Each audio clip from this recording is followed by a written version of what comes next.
Well, the Italians finally have a World Cup win in football and cricket for the first time since 2006. So congratulations to them. Yeah, I'm Uh, sure you're very proud of that one. We've read it a million times. Aage badho. So it doesn't really matter who steps up. Is it going to be Hardik? It's going to be Shivam Dubey. It's going to be Tilak Verma. It's going to be multiple people. Sanju Samson can step up at any stage. He's got multiple ODI hundreds as well. So Namibia never really had a chance.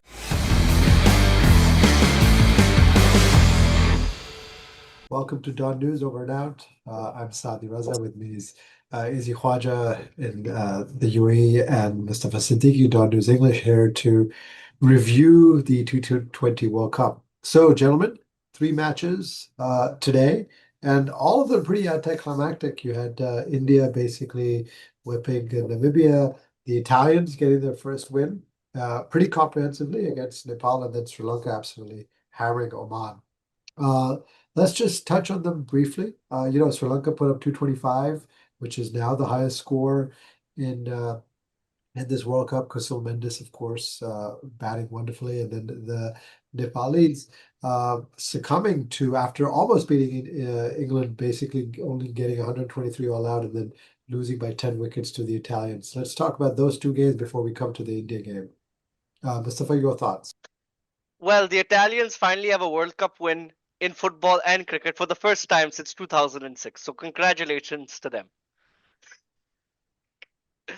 Yeah, I'm Uh, sure you're very proud of that one. We've read it a million times. Aage badho.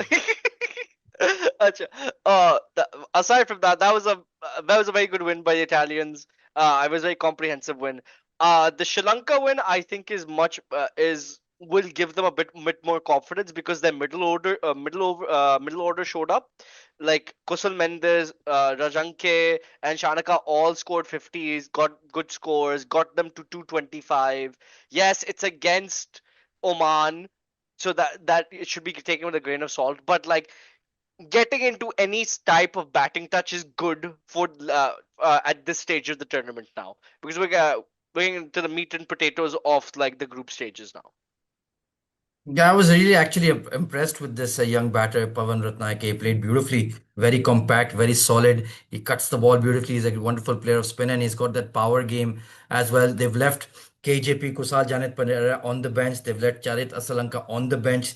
They're playing with the lighter middle order with Dasun Shanaka batting at number five and number six. So they've taken a few calculated gambles, and so far it's worked because beautiful. Kusal Mendis was a bit sedate, just played the anchor, the glue. Otherwise, Pavan Rathnayake was outstanding. Dasun Shanaka, 20 ball 50. He was striking the ball clean. Of course, it's Oman who have a very, very decrepit bowling attack. It has to be said. There is absolutely no juice in it at all, apart from the left arm seamer Shah Faisal. He was decent. Aapko yaad hoga. He got Saim Ayub out for a duck and clean bowled Shubman Gill in the Asia Cup. So he has a bit of juice, but other than that, it was a very, very attack. And in the end, Sri Lanka ticking a few boxes. I'm just not so sure about Hemanta. He wasn't that great. He went for runs as the replacement for Wanindu Hasaranga. He wasn't that great. Maybe they can tweak that combination there.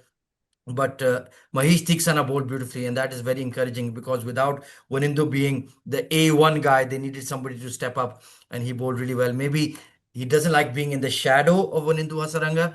Maybe Mahesh Theeksana gets lost in the shuffle a little bit. So he came good, he bowled a very good spell.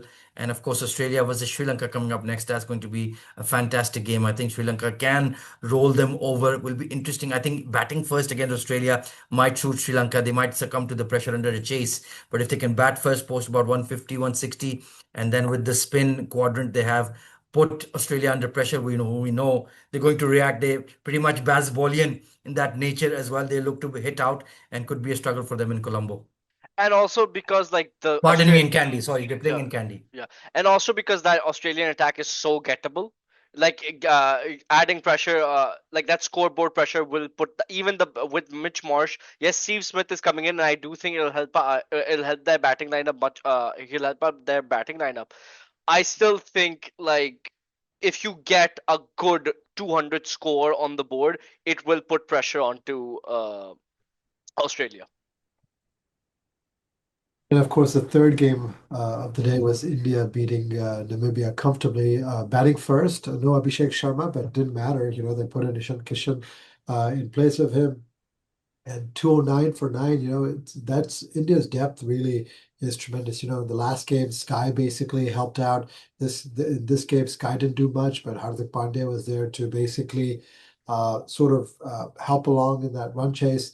Namibia started well. They had 57 in the power play, but those spinovers, India just managed to completely put a chokehold on them. Varun Chakravarthy and just amazing with Akshar Patel, amazing in those middle overs. Hardik Pandya again taking 2 wickets at the end, and Bumrah back in the squad again went for a reasonably expensive first over. I think he went for 10 runs, but then dialed it back, and Bumrah was Bumrah. Your thoughts on India? Yeah, very complete batting lineup. Like you mentioned, Ishan Kishan stepped up when they didn't have Abhishek. And of course, Hardik Pandya getting some runs under his belt. So, like you mentioned, Doc, tremendous depth, tremendous options on the bench as well. And there's so many guys being left out who could easily saunter into this T20I setup as well in terms of the batting department.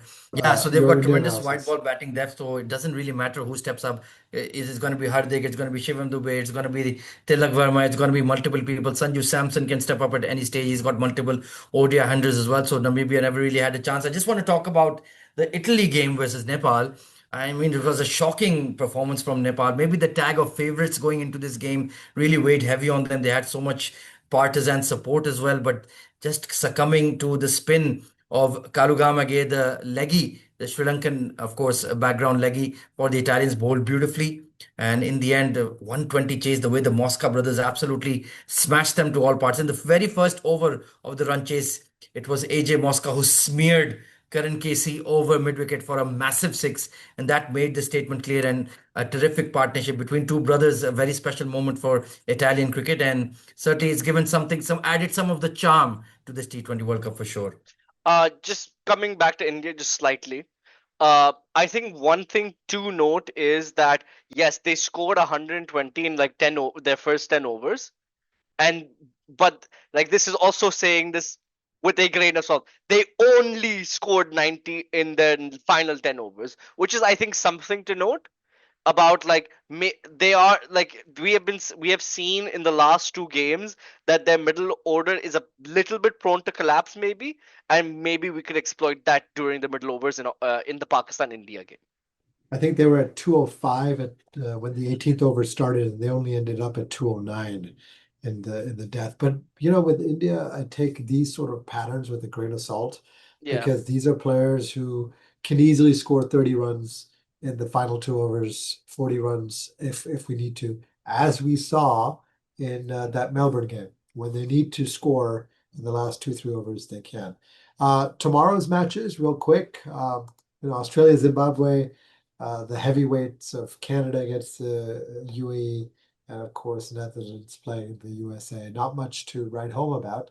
Um, I kind of like that Netherlands USA encounter. I USA think that's game. going to be a spicy That's one gonna be in a the fun late game. evening. That's gonna be a Hmm. fun game. Both Canada, those. UAE, well, UAE, if it once again it's Wasim and Alishan, if they step up, then UAE have a decent chance. But I'm just a bit worried that if they get rolled over by Canada, it would be a very poor result, and UAE should be at least looking for one victory here in this World Cup. And this is a gettable game if they do the basics right. They have been, I think they've lost confidence in their bowling first option because Junaid Siddiqui has been out of rhythm. He's been getting hammered at the death, and we saw against New Zealand he got absolutely smoked up top as well. So his lack of form, his lack of wickets at the death, or the lack of control at the death. Rohit also got smashed around as well, and the spin options are not looking too bright. They don't really have a top wrist spinner for some mysterious reason. I don't know why they're relying a lot on finger spin with the likes of Heather Ali. He's a defensive bowler. Dhruv Parashar, he's a defensive bowler. So they don't have that bite in the middle overs. Mohammad Irfan, the all-rounder, has been decent with his dibbly-dobbly, medium pace stuff and those slow bouncers. But the problem is that they've lost confidence in their formula that works for them, that is chasing. So Wasim tending to bat first, and if you don't get enough runs, then we saw how they're getting smashed around like they did in Chennai. So I'm a bit worried, but hopefully, I think UAE have the goods to get the better of Canada. Netherlands USA should be a good game to evenly match sides with their flaws. And if Bas de Leede continues in his rich vein of form, I think Rollo van der Merwe will be really key with his experience, the left arm spinner. I think if he can get on top of the American batters, Cheyenne batted beautifully, and if he can get on top of them, then I think Netherlands have a strong chance. Australia versus Zimbabwe. I think similarly, Zimbabwe will need to look to ask Australia to bat first and restrict them. Hopefully, their spinners can do some damage. Blessing Muzarabani is in good touch. They have three good seamers with Ingarava, Muzarabani, and the I forgot the name of the other fast bowler, the Caucasian fellow, but he's very good as well. And then hope like the likes of Sikandar Raza and Brian Bennett come good with the bat. I think that's the best chance to win against the Aussies. Yeah. Like Excellent.